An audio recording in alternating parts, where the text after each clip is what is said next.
Olá, residentes! Vamos dar início à nossa sexta e última aula da disciplina de avaliação pós-ocupação.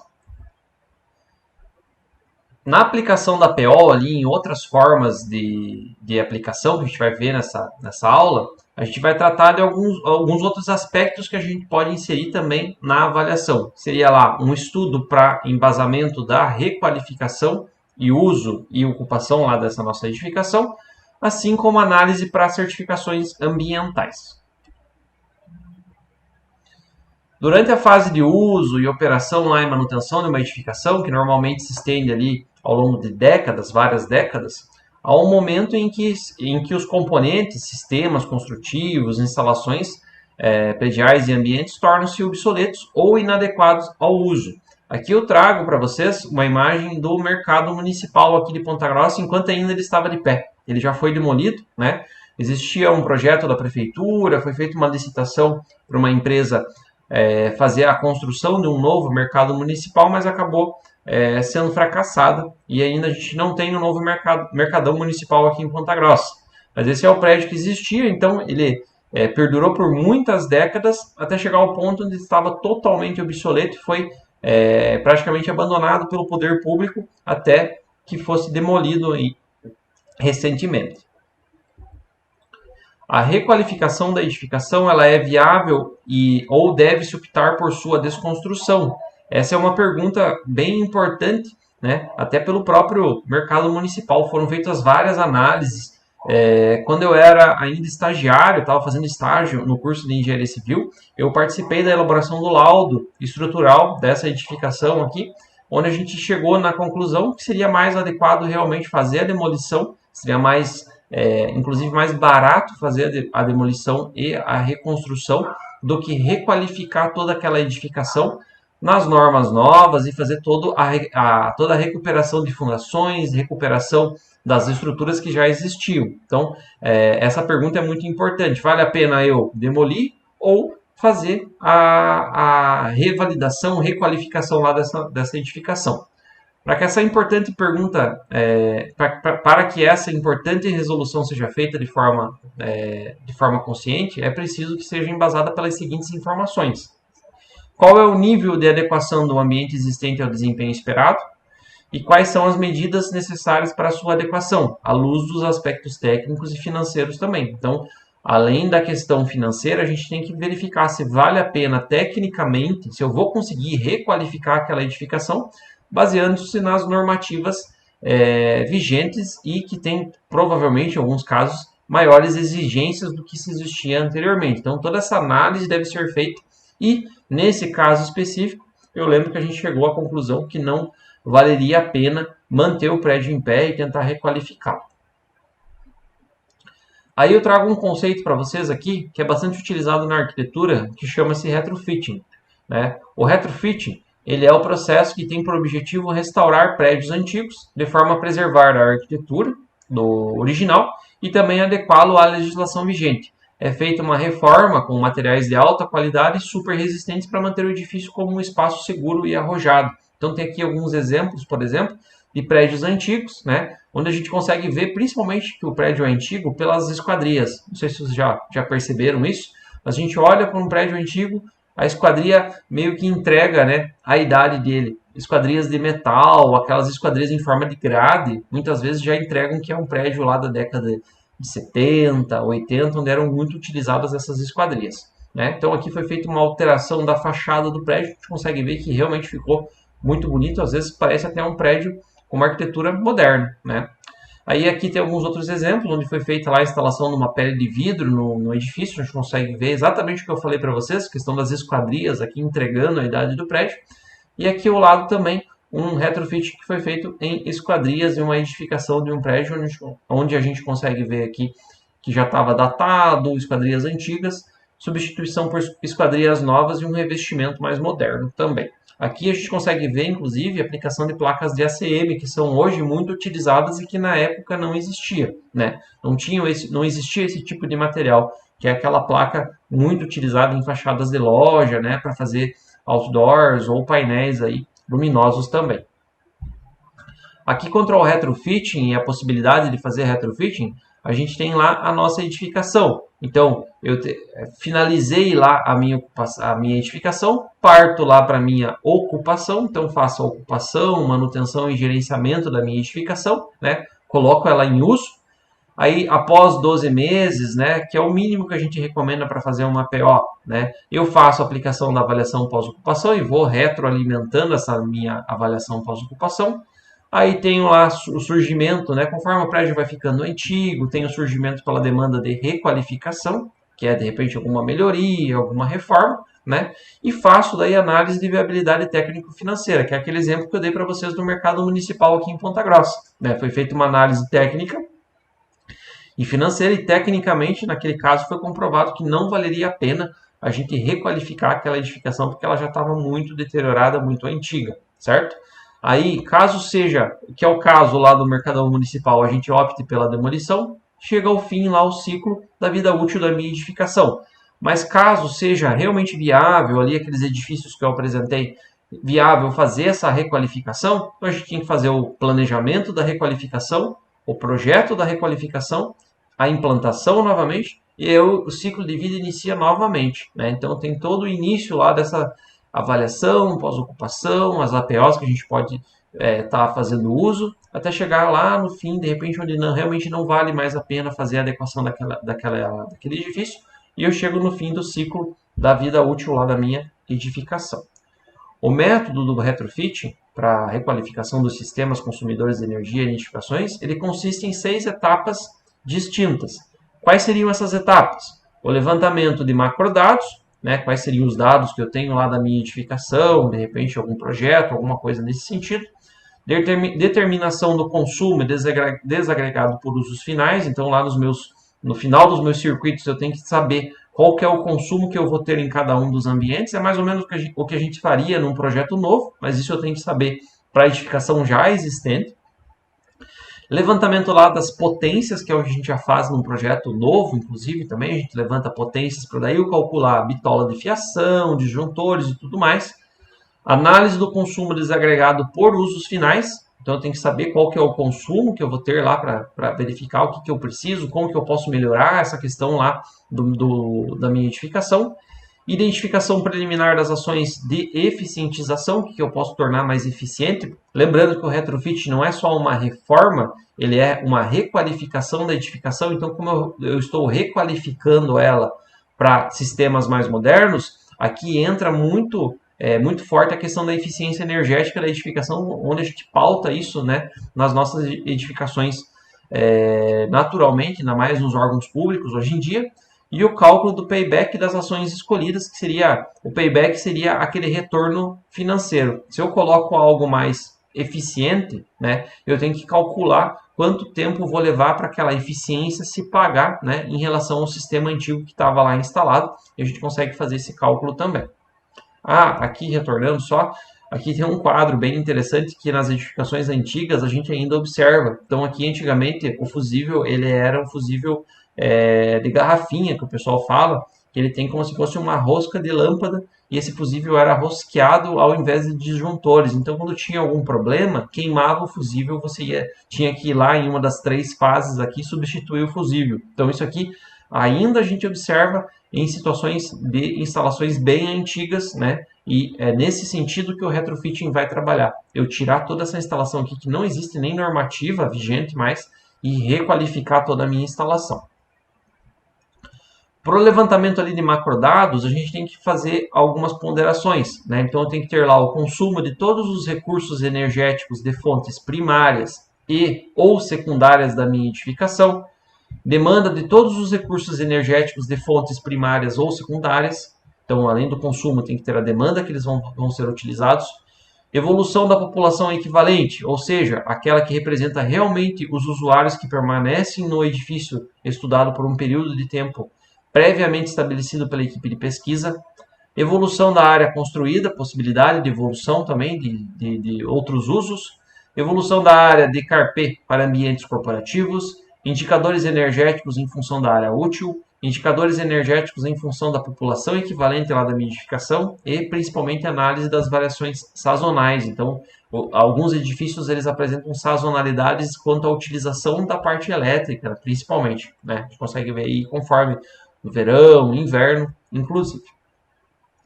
Para a determinação lá do nosso consumo desagregado, por exemplo, para os usos finais, a gente tem que ir lá aqui detalhar de forma mais precisa possível. Então, para eu fazer um retrofit e ele realmente funcionar, eu tenho que levantar esses dados para poder requalificar a minha edificação, né?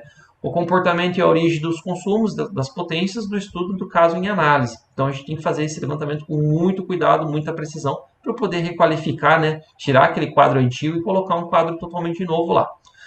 O ideal é que sejam realizadas medições das correntes elétricas nos quadros de distribuição para cada um dos usos finais existentes. Então a gente tem que fazer essas medições, né? Se eu não tiver, de repente vou requalificar a minha edificação, dar um outro uso, eu tenho que estimar também esses consumos. Entretanto, a experiência demonstra que raramente os circuitos estão totalmente divididos pelos usos finais existentes e raramente suas fases estão balanceadas, principalmente naquela questão daquele quadro antigo que eu apresentei para vocês. Então, não tinha o controle lá de balanceamento de cargas, às vezes a edificação foi sofrendo alterações, novas tomadas, novos consumos foram sendo instalados e não está balanceado, é muito difícil, de repente, num quadro antigo daquele, você conseguir fazer essas análises. Na sequência, a gente tem que fazer o levantamento das potências. Então, considerando ali os dados das placas dos equipamentos, né, da plaqueta lá dos equipamentos, eu posso medir ou posso considerar essa potência do meu equipamento. A gente tira lá as características nominais e de desempenho que constam nessas plaquetas, né, de identificação dos equipamentos elétricos. Necessários também lá para a gente fazer o cálculo do consumo, da energia, onde a gente vai ter lá potência, voltagem da nossa, né, potência aqui em watts, voltagem lá em volts, lá do meu equipamento, corrente nominal de operação, a gente consegue calcular a corrente de operação do equipamento, eu posso pegar da plaqueta também, e a amperagem lá desses nossos equipamentos. Na sequência, a gente faz a análise do consumo desagregado por usos finais. Então, eu tenho lá a utilização final dos meus consumos, lá dos meus circuitos, e eu tenho lá o consumo desagregado. Eu vou ter lá iluminação, climatização, equipamentos de computação, equipamentos diversos e equipamentos eletromecânicos, onde eu tenho lá vários tipos de consumos diferentes. Então eu tenho aqui, por exemplo, lá um DVD, né? Não é nem muito utilizado mais, né? Mas a gente tem lá 0,1 kWh, né? O tempo de utilização diário ali de mais ou menos 2 horas. Máquina de lavar roupa, 10,8 kWh. As lâmpadas, 2,25 kWh cada uma delas, com um tempo médio de utilização ali de 5 horas por dia. Ferro elétrico, 1.200 watts. E a gente vai avançando até chegar no vilão, geralmente, né? Os vilões aqui, que são a geladeira, que fica 24 horas ligada por dia, o chuveiro elétrico, que tem um consumo muito alto, e os equipamentos de ar-condicionado também, se ficar lá ligado 8 horas por dia, tem um consumo bem elevado também para fazer a refrigeração ou, de repente, né, aquecer lá os nossos ambientes. Algumas identificações, algumas informações importantes também são a identificação preliminar das ações de eficientização. Então, tornar a minha edificação mais eficiente energeticamente. Então, a determinação das ações de eficientização e das intervenções reais em um estudo de caso, que contou com o apoio da PO, pode emergir da tabela de macrodados. Então, daqueles dados que eu já coletei, daquelas informações que eu coletei anteriormente, ou do conhecimento do consumo desagregado por usos finais também, que a gente consegue tirar como que eu vou tornar esse meu ambiente mais eficiente, de repente tirando aquele ar-condicionado antigo, instalando um ar-condicionado inverter, uma potência muito menor, de repente substituindo algum equipamento, né, alterando a forma de repente de uso lá do meu chuveiro elétrico, né? Então tem algumas recomendações que a gente pode tirar. O cálculo do payback, que seria aquele tempo do investimento, né, o retorno do investimento, ele também é conhecido ali como determinação do tempo de amortização do capital investido. Então é o tempo que gasta, que leva, né, para aquele meu investimento naquela nova tecnologia mais eficiente, se pagar. É muito utilizado, né, o tempo de payback, o pessoal fala, por exemplo, na instalação de painéis solares. Então, a economia na conta de luz que eu tenho vai levar quanto tempo para esse equipamento se pagar, né? Então, é dessa forma que a gente faz a conta lá desse nosso payback. Então, é a razão entre o capital investido e a economia mensal ou anual de energia, e a sua fórmula deve considerar todos os demais custos e receitas envolvidos, tais como custos com projeto, custos com mão de obra e receitas com a venda de tecnologia obsoleta, quando for o caso. Então, eu posso tirar o ar-condicionado obsoleto e vender também, né? Ou vou ter, de repente, um custo para retirada desse equipamento lá. Então, na fórmula aqui, a gente tem lá o tempo de amortização em meses, certo? Onde eu tenho aí as minhas variáveis, que seria lá investimento em novas tecnologias, investimento em projeto de retrofit, venda de tecnologias obsoletas e redução mensal na minha conta. Então, fazendo esse cálculo, a gente chega lá no nosso payback, que seria o tempo o que levaria lá para a gente fazer o pagamento, né, dessas questões. Aí aqui eu trago um estudo que tem inclusive lá na apostila de vocês, que vocês podem dar uma olhada com mais calma depois, um estudo que foi feito de payback lá em uma certa edificação, onde foi substituídas as lâmpadas lá fluorescentes, né, por lâmpadas LED, e foi calculado lá esse tempo de payback. Então essa também é uma possibilidade que a gente tem feito, inclusive nas nossas obras aqui na UEPG. Recentemente a gente participou de um edital de eficiência energética da Copel, onde a gente ganhou lá um bom valor, agora não lembro exatamente qual era o valor, mas girava em torno lá de R$450 mil, para fazer a substituição de todas as lâmpadas fluorescentes internas da UEPG, né, por lâmpadas LED certificadas, com selo da ANEEL, tudo certinho, né, para fazer a instalação. E a gente chegou num payback também bem considerável, né, onde era muito, muito, muito adequado a gente fazer a substituição dessas lâmpadas fluorescentes por lâmpadas LED mais eficientes, sem interferir na questão de luminosidade também. Quanto à aplicação ali no contexto das certificações, a gente tem várias certificações. Aqui cito a certificação LEED, que a gente já tinha conversado anteriormente, o selo Procel, né? E para edificações que buscam certificados quanto ao seu desempenho ambiental, na fase de uso e ocupação, é necessário conduzir essas avaliações do seu desempenho em função dos indicadores de impactos ambientais pertinentes. Para tanto, é preciso que os sistemas de operação sejam submetidos a processos de comissionamento, como a gente já havia comentado anteriormente, né? Aquela avaliação por meio de comissionamento.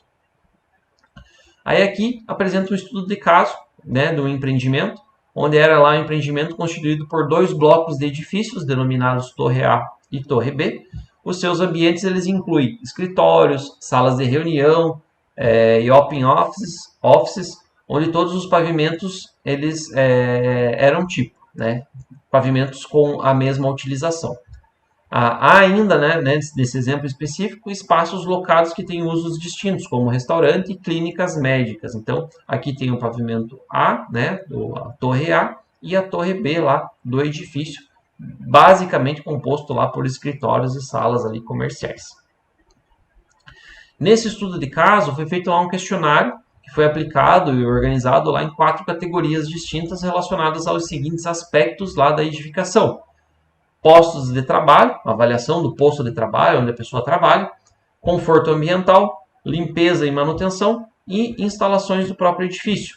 A amostra lá para aplicação dos questionários era de 30% da população dos usuários. Então foi estipulado que 30% seria já um número considerável, né, visto que eram bastante, né, usuários que estavam utilizando lá as edificações. A ocupação do empreendimento à época da aplicação da APO era de 1.842 usuários, bastante gente. E 581, né, 31,5% do total, responderam lá a aplicação dos questionários. Aqui só um exemplo, né, de aplicação, né? Por exemplo, aqui, né, em sua opinião, qual o nível de eficiência dos sistemas e equipamentos do edifício quanto ao consumo de energia, né? Com escalas ali de muito eficiente, neutro e muito ineficiente, desconheço ou não se aplica. Então, perguntas dessa forma foram aplicadas lá nesse questionário. Para esse estudo de caso, para análise do desempenho, ali foram compiladas informações aferidas por meio de Outlook, né, onde os agentes técnicos passearam ali no entorno da edificação e fizeram algumas verificações. medições técnicas, análise de documentação referente ao projeto e à operação, assim como a aplicação de questionários, que são esses que eu acabei citando para vocês. Aqui tem um equipamento que foi utilizado para a realização das medições de energia. Então foi utilizado lá um analisador de dados, né, com data logger, para fazer a medição contínua lá da energia nesse ambiente, né, 24 horas por dia, onde a gente chega num dado, né, num gráfico característico aqui de consumo por meio desse equipamento. Então ele vai fazendo um monitoramento durante 24 horas por dia ligado lá no QDG da entrada de energia do prédio. Então a gente consegue ver aqui que é por hora. Então tem o término do período de ocupação, que seria de repente ali no fim do expediente. O consumo vai reduzindo, tem um consumo de iluminação, né? E no início do período de ocupação, né, você tem de repente lá a parte de limpeza, chega um pouco antes, então esse consumo já vai aumentando e a gente tem um consumo diário ali meio que equivalente aqui em potência de quilowatt, certo? Então esse equipamento aqui traz um gráfico bem interessante aqui desse consumo diário lá na edificação. No estudo de caso, foi feito lá o consumo anual do empreendimento, desmembrando por tipo de uso, né? Veja que gráfico interessante aqui, onde a gente tem lá questão de aquecimento, iluminação, outros usos especiais ali, né, específicos de alguns usos característicos lá da edificação, ventiladores, bombas, equipamentos de escritório, copas, refrigeração, processo, né, o data center lá do empreendimento e outras cargas, e chega-se lá, né, nos gráficos lá de utilização, onde a gente consegue ver aqui os usos, né, e a aplicação, né, com essas escalas aqui de cor. A gente consegue ver que a parte de aquecimento tem um grande percentual aqui, né, aquecimento. Parte de refrigeração da edificação, né, tem um grande percentual aqui de 37,9% do consumo. Um outro exemplo de aplicação, né, dos métodos lá da PO seria por meio de termofotografia, né, termogravimetria, do interior lá de um quadro elétrico indicando pontos de calor nos barramentos. Então a gente consegue ver aqui nos barramentos, né, quais seriam os barramentos que estavam sendo mais utilizados, e foi constatado que, mesmo embora apareça aqui alguns pontos, né, com temperaturas um pouquinho mais elevadas, mas estava dentro da faixa de utilização lá da edificação, não tinha nenhum grande problema quanto ao aquecimento nesse caso. O estudo de caso, né, a partir das análises técnico-financeiras, foram estabelecidos ali por ordem de prioridade as medidas possíveis de implantação para adequar essa edificação lá, sendo elas aumento do set point da água gelada, repintura das coberturas com tinta branca de alto índice de refletância, instalação de um sistema dedicado de renovação de ar, controle automático da iluminação nas áreas de escritório, para não ficar precisando acender ou apagar a luz manualmente. Isso iria provavelmente ocasionar ali uma redução considerável de energia. Controle automático da iluminação nas áreas de circulação também. Instalação de sensores de presença nos banheiros. Retrofit da iluminação externa, né, mudança dos tipos de lâmpada, tudo mais. Considerando as instalações de LEDs, como eu já até tinha citado o exemplo aqui da UEPG. Setorização de circuitos de iluminação para integração com a iluminação natural. Então, de repente, lá a colocação de fotocélulas para a hora que né, ficou um pouquinho mais escuro, a luz acende. Na hora que está iniciando o dia, né, ficou um pouco mais clara, a luz externa vai apagar. Implantação de política de compras de equipamentos consumidores de energia com selos de alta eficiência, isso é muito importante também, né? Promoção de uma campanha de conscientização junto aos usuários para uso racional de energia e água. Implantação de um sistema automático para desligamento dos computadores também. E a gente chega aqui em algumas informações que eram importantes, estão tabuladas, vocês conseguem ver, inclusive, lá na apostila, algumas informações adicionais.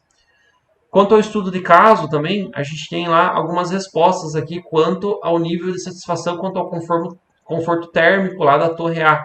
Então a gente tem lá extremamente satisfeito 39%, muito satisfeito 9% na verdade, muito satisfeito 26%, satisfeito 18%, neutro, né, 13%, insatisfeito 8%, muito insatisfeito 13%, extremamente insatisfeito aqui 13% na verdade, e aqui 8%, né? Não se aplica, apenas um respondente lá quase 100% ali no estudo, certo? Então a gente consegue ver que a maioria das pessoas estão muito satisfeitas. Aí essas pessoas que estão muito insatisfeitas teriam que verificar o que está acontecendo lá, por que estão insatisfeitos, o que poderia ser melhorado, né?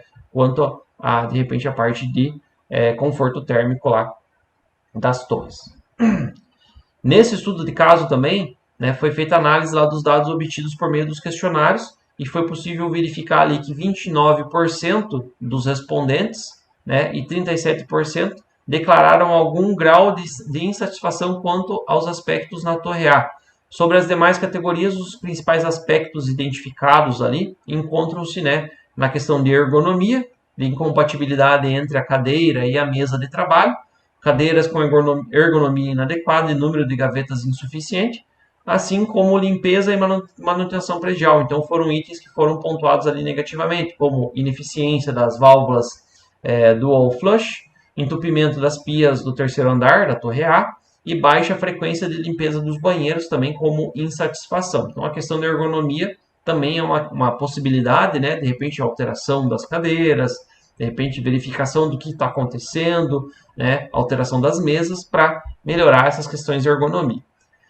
Mais dados e a parte mais completa dessa pesquisa está lá na apostila, vocês podem verificar. Então, a gente finaliza por aqui a aula, espero que vocês tenham entendido, compreendido um pouquinho mais aí sobre a PO, finalizando agora a disciplina, né? Acredito que a gente conseguiu passar aí por vários parâmetros e trazer esse conceito da PO para as nossas obras públicas seria, sim, de grande valia, principalmente na percepção do usuário, nas questões que a gente poderia melhorar, o que poderia ser mais adequado, de repente, lá para os nossos usuários. Às vezes, a questão técnica, nós como engenheiros e arquitetos, às vezes somos treinados ali, somos muito cartográficos ali, a gente vai lá no prédio e a gente não consegue de repente olhar o usuário, a gente olha muito mais a questão técnica, se tem uma manifestação patológica, se tem algum tipo de problema na edificação, se tem algum vazamento, mas as questões do usuário são sim muito importantes e fazem sim uma grande diferença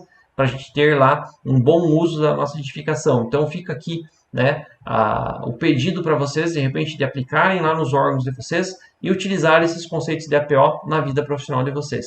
Espero que a disciplina tenha sido de grande valia. Fico à disposição para retirada de dúvidas, para conversar sobre APO com vocês. Qualquer dúvida também vocês podem lá solicitar para os professores que estão fazendo acompanhamento de vocês. Por fim, me despeço por aqui e agradeço a oportunidade aí de ter ministrado essa disciplina de APO para vocês aí no Restec Pop. Até mais, um grande abraço.